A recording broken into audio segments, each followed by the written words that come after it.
me. And I wrote her back and said, yes, we all missed you. And she said, I just needed to save my social battery for school.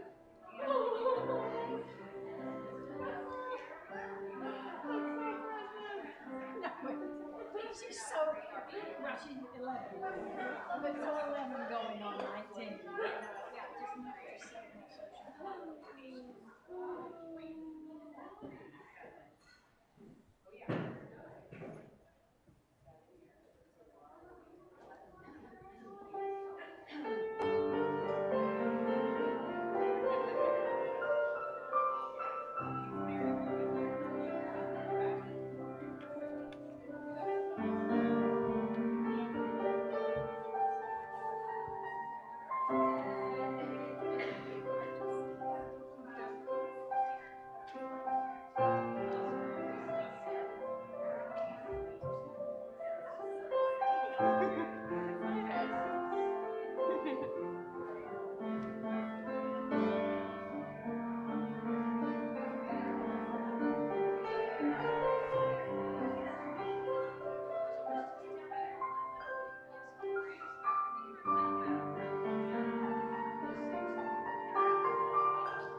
Come, whoever you are welcome here. No matter your age, your size, the color of your eyes, your hair, your skin, you are welcome here. No matter how you came here, if you came alone or with others, you are welcome here. No matter whom you love or how you speak or whatever your abilities, you are welcome here. Whether you come with laughter in your heart or tears in your eyes, you are welcome here. If you come with an open mind, a loving heart, and willing hands, you are indeed welcome here. So welcome to the First Unitarian Universalist Church of New Orleans. For almost 200 years, this congregation has been a beacon of liberal faith, spiritual self-fulfillment, and commitment to making our community and our world a better place for all. I am Ann McLean, and my pronouns are she and her. I'm standing in for Melissa, who is ill today. If you're a visitor, we invite you to raise your hand so that we can greet you. Any visitors? Also, we'd like to ensure that, everyone in attendance can hear the service in its entirety.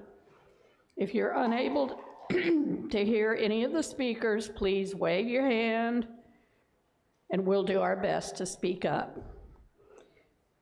If anyone of any age would like some activities, fidgets, or toys to help them be more present during the service, you can find pew packs for different age ranges on the table near the main entry door. Please help yourselves and return them after the service. After the time for all ages this morning, Children are welcome to follow our teachers to the kids' room. The kids' room is set up during Sunday services for guided learning and play about our UU values. It is out the door behind us on your left and around the corner on the right. If you want to learn more about our religious education programming, you can find a member of the RE team during coffee hour. RE team members, raise your hands if anyone is in the chapel. As a lay-led congregation, we invite a variety of worship leaders from our congregation and the broader community to give the sermon and contribute to other parts of the service. Our worship leader today is Board President Barrett Smith.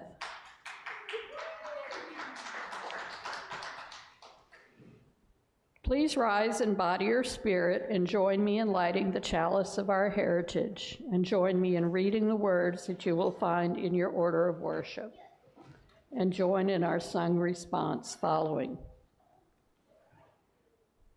We light our chalice today, knowing that our hope and our passion are needed to change the world.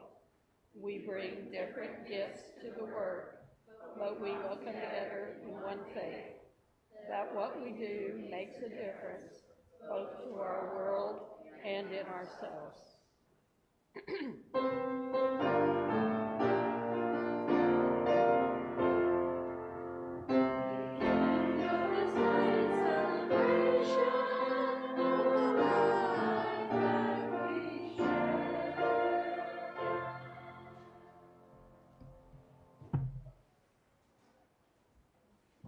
Now please remain as you are and share for our opening hymn, which you'll find in the gray hymnal number 360. Here we have gathered.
Please be seated. Good morning, everybody. Can y'all hear me? Yay. Happy Carnival. So for those who don't know, we have a tradition during carnival season called Crew of Kids for Change. And what we do is we gather our young ones and ask them to raise money for a cause that they care about. So can I have my young and young at hearts come up to our float? Hi, Laurel. You're on top of it already. Yeah, you're ready. Hey, Charlie.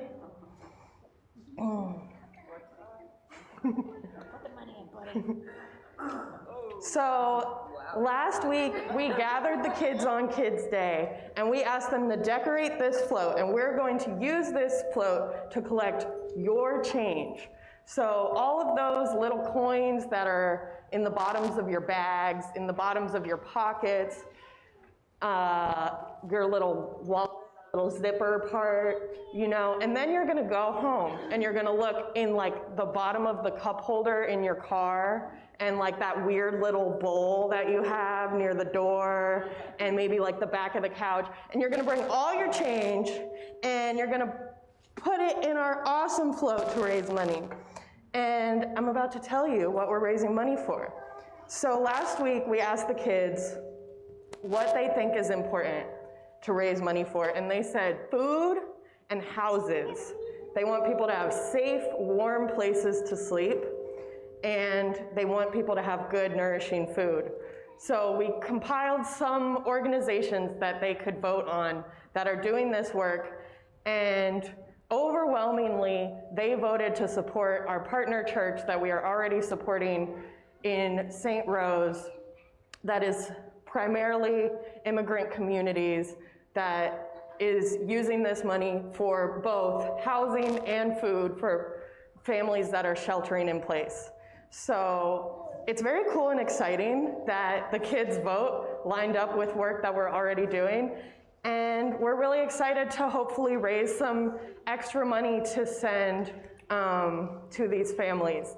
Also, after the service, we will be selling king cake every week between now and Mardi Gras. So it'll be $1 a slice, get your king cake, and if you'd like to sign up to bring and donate a king cake, we'll have a sign up for that too. All right, so let's do our parade. Charlie and Corey, you gonna come parade?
Change next week. Now, kids, you're welcome to join Maddie in the kids' room, or you're welcome to stay with us throughout the service. We love you.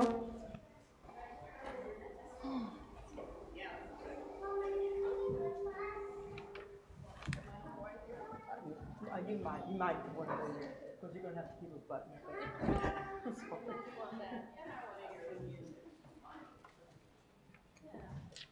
We have a very special guest today, a guest soloist and accompanist, Carmen Hershey. Let's give it up for Carmen Hershey. Hey guys. So the song we're going to sing is called Guantanamera. Is anybody familiar with it? Is it? Okay, great. So just a little background about the song. It's based off of a poem by Jose Marti. who, if you don't know, was a Cuban revolutionary writer. And over time, Cuban people have turned this poem. Say again? Oh yeah, sorry. Can you hear me now? So over time, the Cuban people have turned this song into a folk song about Cuban identity and solidarity. Pete Seeger did a rendition, Joan Baez.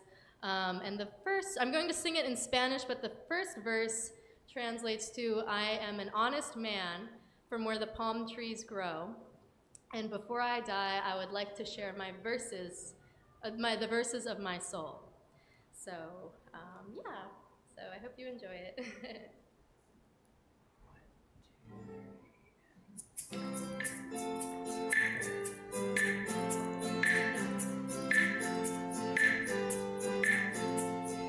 Guantanamera, Guajira Guantanamera,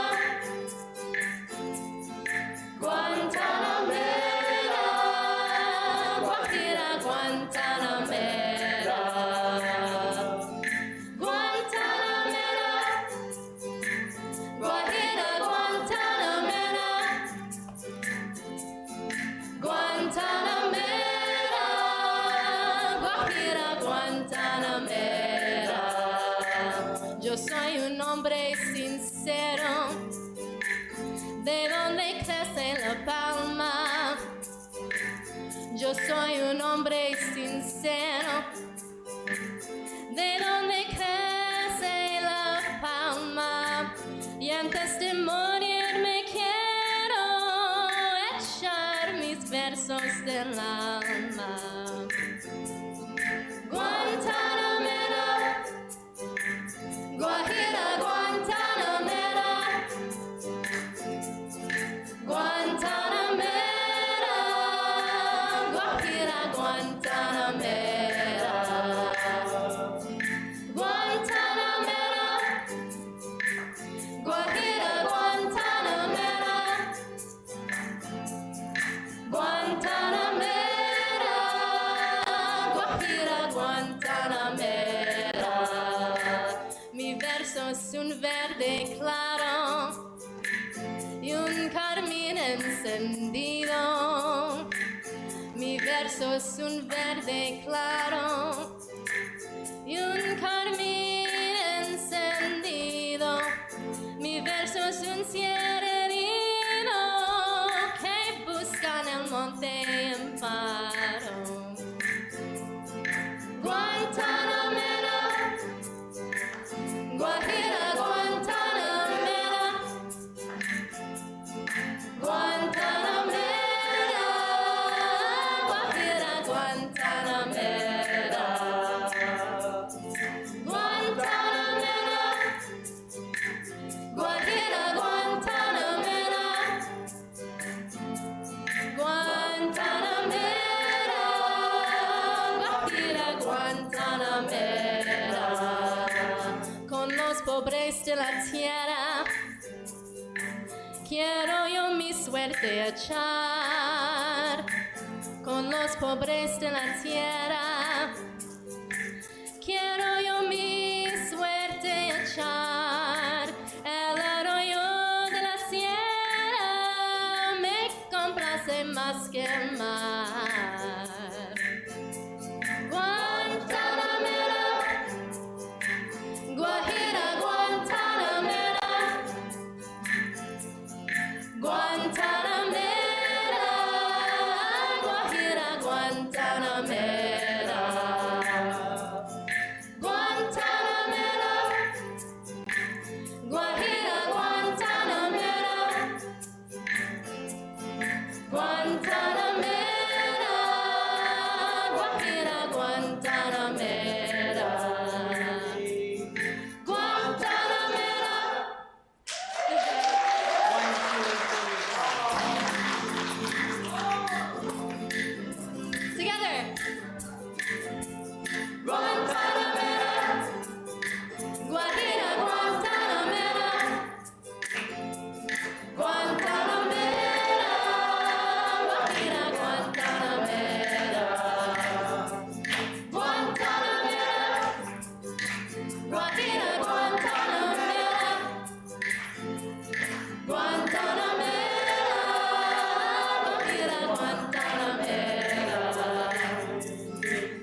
Thank you, Carmen, and thank you, choir. That was beautiful. As we come to a time of prayer and meditation, we know that the ongoing violence from ICE in our community and around the country weighs on our hearts. We remember Keith Porter, Renee Good, and the 32 people who died in ICE custody last year. We also call to mind those many, many people who are victims of ICE violence who go unnamed, as their stories do not reach the mainstream. And we hold the family of our partner church, whom we've been in relationship with, as they support their members who are sheltering in place, including a member who was deported last week.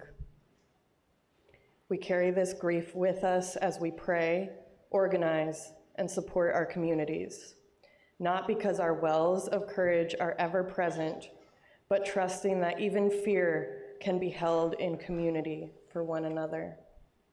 Our prayer today is from Reverend Julian Jamaica Soto. On these days, am I meant to call up courage? Depending on what day it is, that might not work. Are you extending me a hand? King Solomon said that with a friend you can face the worst. Helpful, because sometimes the world is too much, and too much with us, and between the fires and floods, the fascists and the fools, sometimes my courage, beset by grief and disappointment, fails. This is the truth, but it is still possible to act, fear present, courage small, to seed the futures we believe in. Stay connected to and for one another. Hold fast to the mission that we share. There is no shame in being afraid. Fear also wants to live. But if we seek the fuel for bravery, we take from one another and from the tiny space between contractions of our, against the astronomical odds, still beating hearts.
Before we move to our responsive reading, I want to thank Melissa for writing the introduction to our prayer.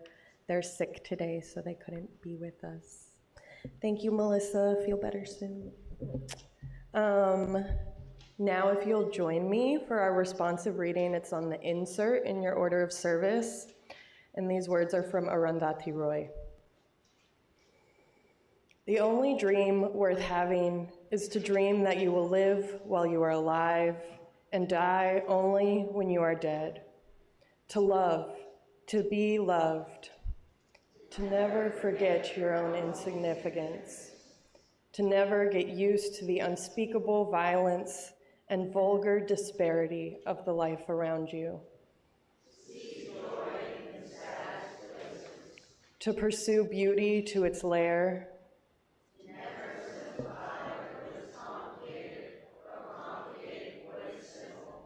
to respect strength, never power.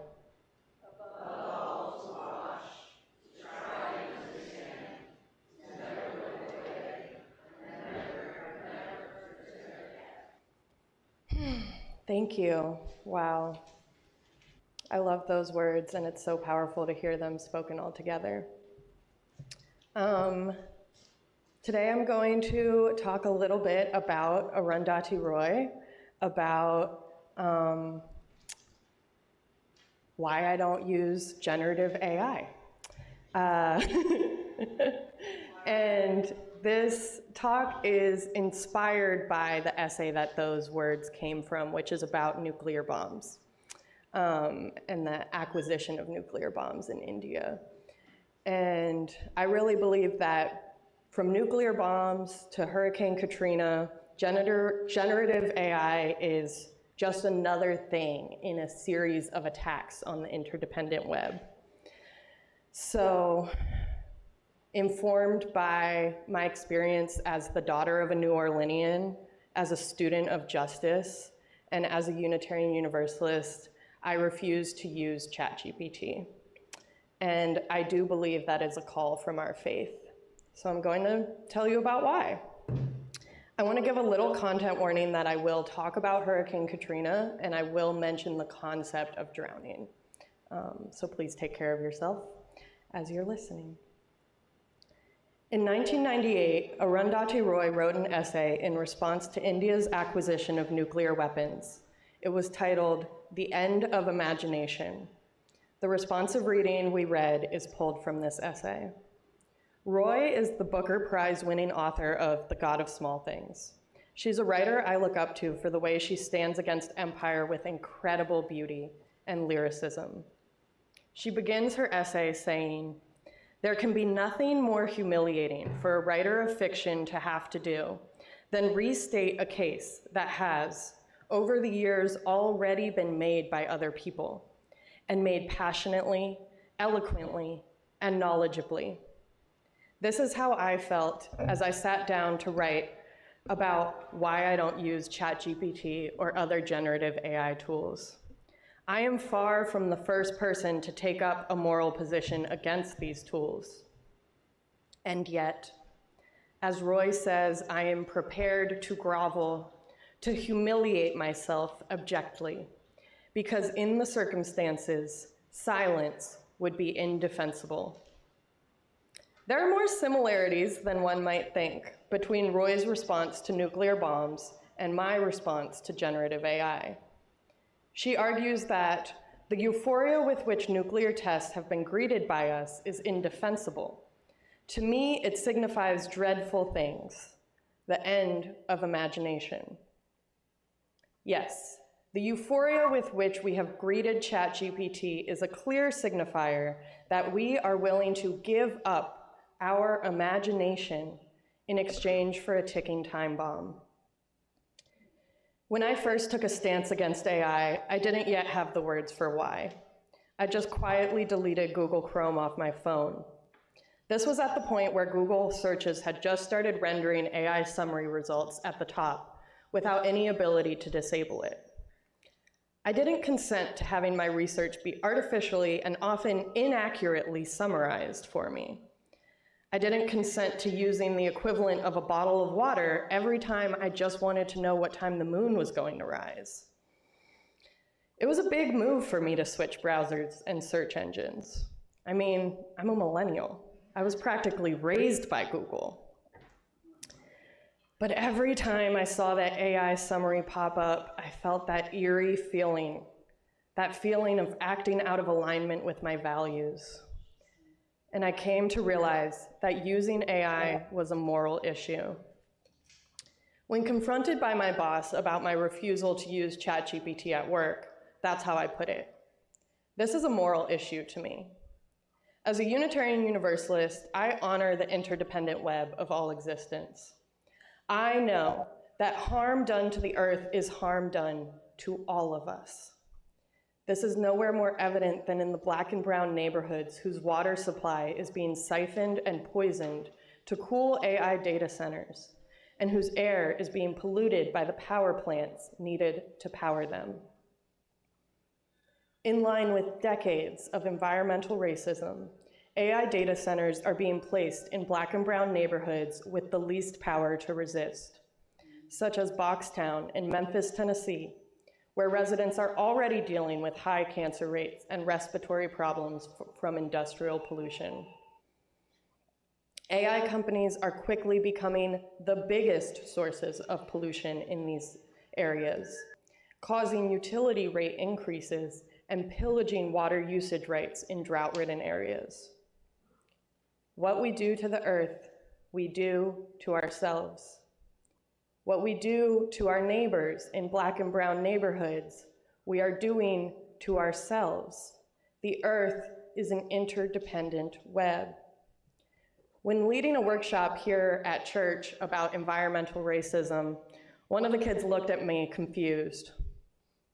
"It doesn't make sense," she said. "How can they pollute just the neighborhoods they don't like? Don't they know we all breathe the same air?" Some argue that AI data centers are only a concern in drought-prone areas like California and Arizona, that in other places with plenty of potable water, there is no risk. Well, then why does a woman in Georgia have no drinking water? All of the water on Earth is connected, and when we abuse the water in one state, it affects us all. In 2023, Plaquemines Parish, Louisiana, was left without drinking water for over 6 months due to a drought in the Mississippi River. Children were exposed to lead poisoning as a result. Here, in Louisiana, a famously too watery place, people were affected by lack of rainfall and by drought. And droughts are becoming more and more common throughout the United States. One mid-sized data center uses as much water as 11,000 US households. That is more than the population of Plaquemines Parish.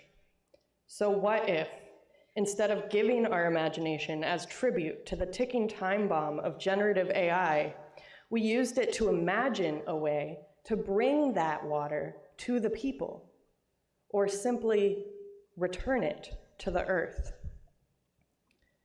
AI proponents argue that water usage is often less than the usage of a golf course. Well, first of all, I don't play golf either. Second, we have lived our whole lives without AI doing our thinking for us. So what are we getting in exchange for the neighborhoods AI data centers are destroying? The convenience of not having to write an email? The hour of your life it might take to synthesize your own research? The end of imagination? I may sound glib, but I do understand the appeal of saving time and energy, and the support that AI tools can provide for learning disabilities. In an era when more and more of us are being disabled by COVID infections, AI provides a beacon of hope that we may be able to return to our previous levels of productivity and efficiency, even as our brains have lower capacity.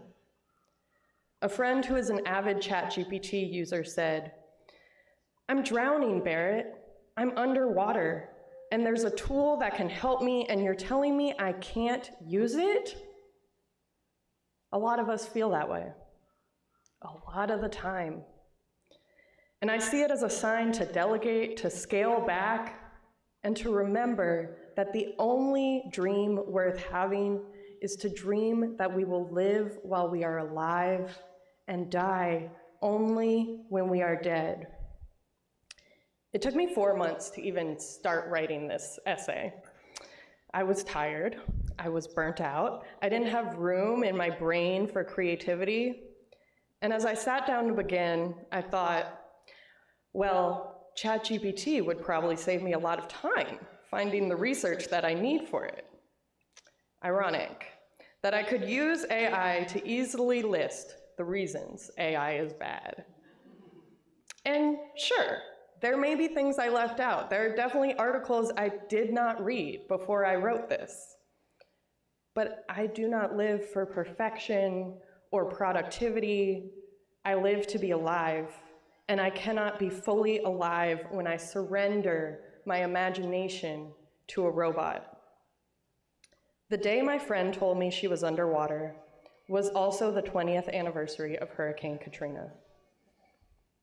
I left that conversation both seething and laughing, because the reality is that she is not underwater. But many have been, because of trade-offs that people in power make to prioritize efficiency and productivity over people's lives and neighborhoods. In 2005, Hurricane Katrina hit New Orleans and the levees broke, flooding the city. It is commonly believed that the levees were intentionally bombed by the Army Corps of Engineers to save the French Quarter. The Corps denies this, but residents heard the explosions, and it has happened before.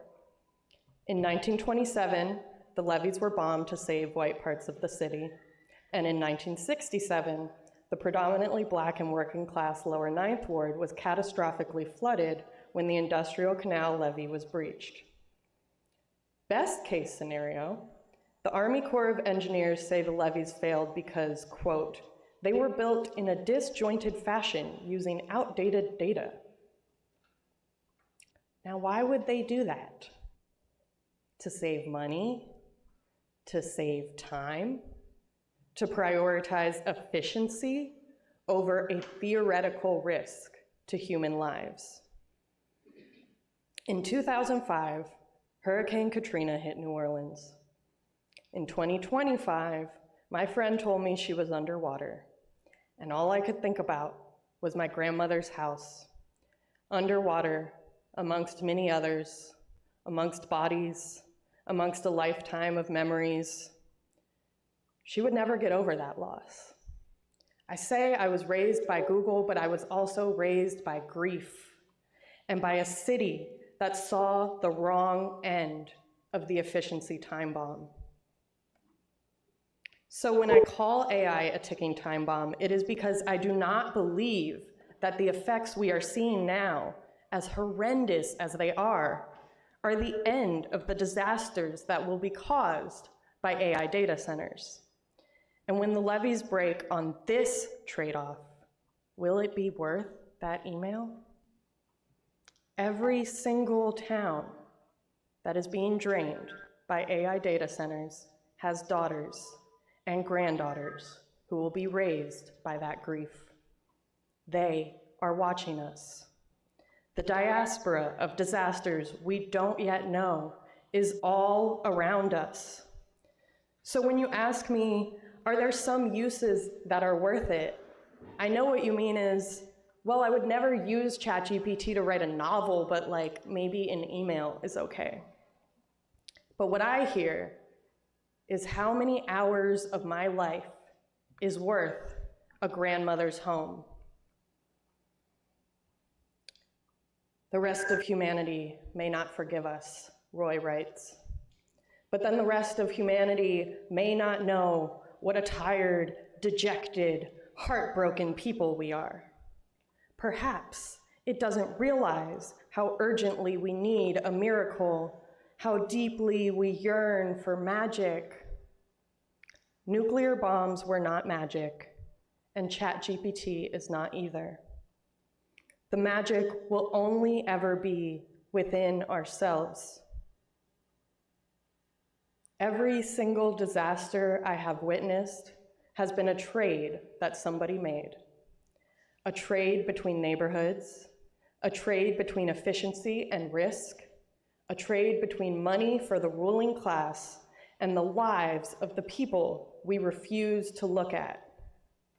I refuse to use AI because I refuse to participate in that trade. I refuse to trade my magic for someone's life. So instead, let us use our magic to fight this. Let us use our imagination. May we do better than just not using these tools. May we imagine a future that is so much more beautiful than the current destruction.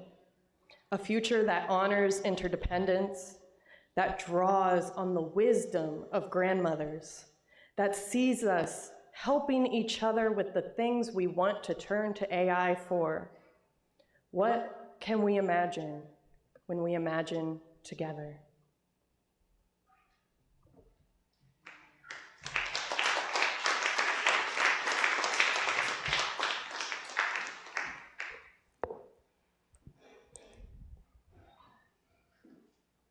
Thank you, Barrett. Generosity is one of our UU shared values. As UUs, we agree to cultivate a spirit of gratitude and hope, and we understand that generosity is a spiritual discipline that connects us to one another in relationships of interdependence and mutuality. We can practice our act of generosity either by placing an offering in the collection plates or by using the information your order of service, the QR code on the back, to give electronically.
Gifts to this community of faith are gratefully received. Let us acknowledge these gifts by reading together the words in your order of service.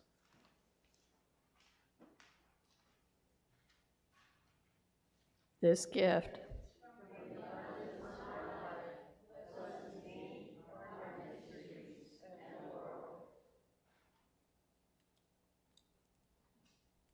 Giving in the offering plate and pledging are part of how we steward this congregation. There are countless other ways to serve as well, build community and share our love with the rest of the city. We have a lot going on, so I've got several announcements today. Next Sunday, January 18th, from 12 to 1:30, we're coming together to debrief the conversations that we've had in our visioning small groups. Join us to share what you learned, hear about what other groups discussed, and determine our next steps together. Childcare will be provided. Mardi Gras fundraising. We've been allotted the dates of February 8th, Lundi Gras, and Mardi Gras itself to manage the circle drive here at Rain, which will be gated off and a place for people to come and safely sit and have a home base during the festivities. To pull this off, we will need a lot of volunteers. We'll need cooks, assistant cooks, servers, gate watchers, door watchers. But the flip side is you get a place to watch the parade go by. So please, I'm asking you to look at the papers in the back. We'll have them here every week, and sign up for when you can help. This has the potential to be our largest fundraiser in the coming year, so that we don't have to try to put together some other large event. But it's going to need everybody's help. So please take a look at the sheets, ask me or Jody any questions about what's involved. You'd get free entry into the space, and you only have to work half of the time that the space is open. So please look in the back.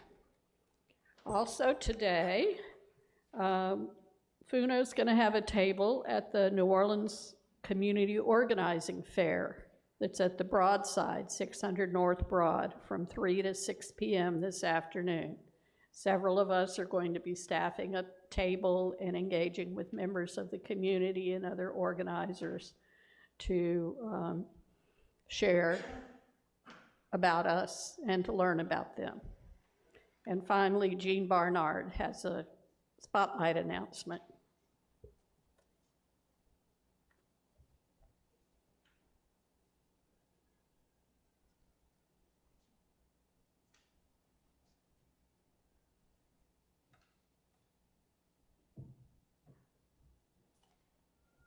Thank you. Can you hear me?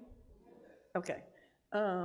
Two things I wanted to announce. The Caring Circle team is meeting today upstairs in the church office at noon. We have suffered from attrition and would love to have anyone who might be interested in what we're about to join us. We support members and friends who are going through milestone events in their lives in various ways. And so please think about joining us. The other thing is that I will have these in the back if anyone is interested.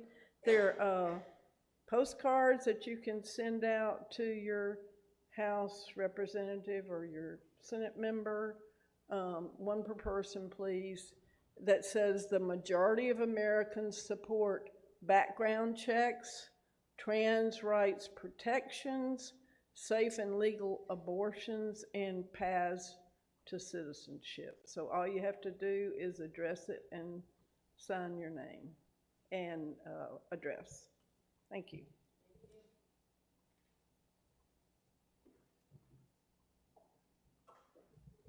Please stand and body your spirit and join in our chalice extinguishing, which is in your order of worship.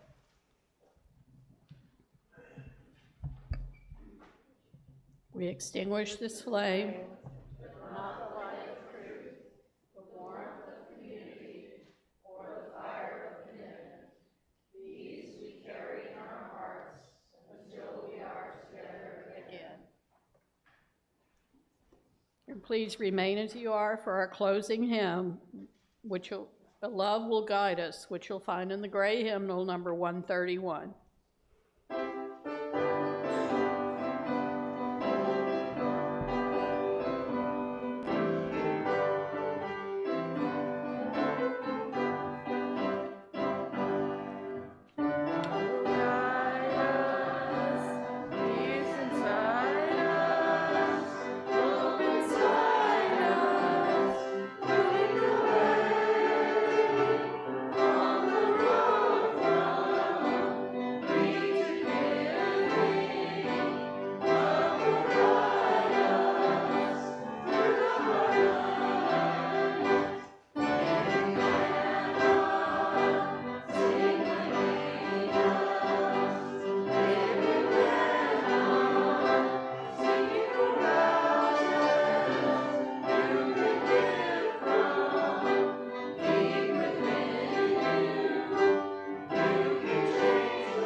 Go forth and imagine together. Turn and greet your neighbor and imagine with them. And baking cake.